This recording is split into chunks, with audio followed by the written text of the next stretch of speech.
ओम शांति 16/3/2024 प्रातः मुरली बाप दादा मधुबन। मुरलीर सार जी मिठे बच्चे ज्ञानर विभाग अलगा जोगर विभाग अलगा। जोग द्वारा आत्मा सत प्रधान हेउछि एवं जोग करिबा पाई एकांतर आवश्यकता रहिछि। प्रश्न रे बाबा कहिछन्ति स्थायी भावरे जोगरे रहिबार आधार कौन? उत्तरे बाबा कहिछन्ति तुम पाखरे जहाँ सबु अच्छी से सबु को भूली जाओ। निजर शरीर मध्य मने न पड़ो। सबु किछि ईश्वरीय सेवारे लगाई दियो।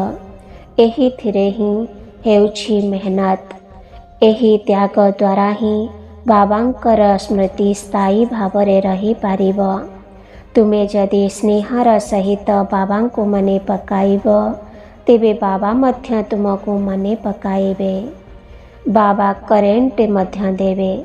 करेंट अर्थात ईश्वरीय शक्ति द्वारा ही आयुष्य बढ़ी थाए। आत्मा सर्वदा सुस्त होई पारे। धारणा पाई मुख्य सार अछि प्रथम पॉइंट बाबांक निकटरू सर्च लाइट अर्थात शक्तिर किरण नेबाकू हेले अमृत बेलारू उठी बाबांक स्मृति रे बसिबाकू हेब। रात्रि उजागर होई जणे अन्य जनकू शक्तिर किरण देई सहयोगी हेबाकू पड़िब। दुईरे निजर सबु किछि ईश्वरीय सेवारे सफल करिबा सहित एही पुराणा शरीर को मध्य भूली बाबांक स्मृति रे रहिबाकू हेब। संपूर्ण समर्पण हेबाकू पड़िब।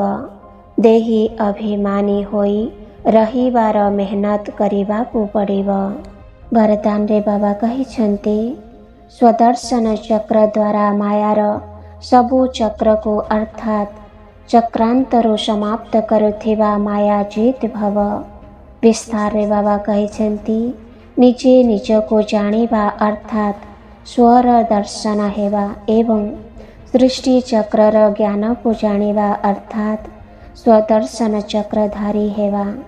तुमे माने जेतेबेले स्वदर्शन चक्रधारी हेउछ सेतेबेले मायार अनेक प्रकार चक्र अर्थात चक्रांत आपे आपे समाप्त होई जाउछि। देह अभिमान र चक्र संबंध गुड़िकर चक्र अनेक प्रकार समस्यार चक्र एभଳି मायार अनेक चक्र रहिछि। 63 जन्म पर्यंत एही सबु चक्र गुड़िकरे ही छंदी होई रहिथिल। एबे स्वदर्शन चक्रधारी हेबा द्वारा माया जीत होई गल। तेणु स्वदर्शन चक्रधारी हेबा अर्थात ज्ञान जोगर डेणा द्वारा उड़ीबार कला को जीवा। स्लोगान रे बाबा कहउछन्ति जदि सर्वदा विदेही स्थिति रे रहिब तेबे सबु प्रकार परिस्थिति गुड़ी को सहजरे अतिक्रम करि पारिब। ओम शांति।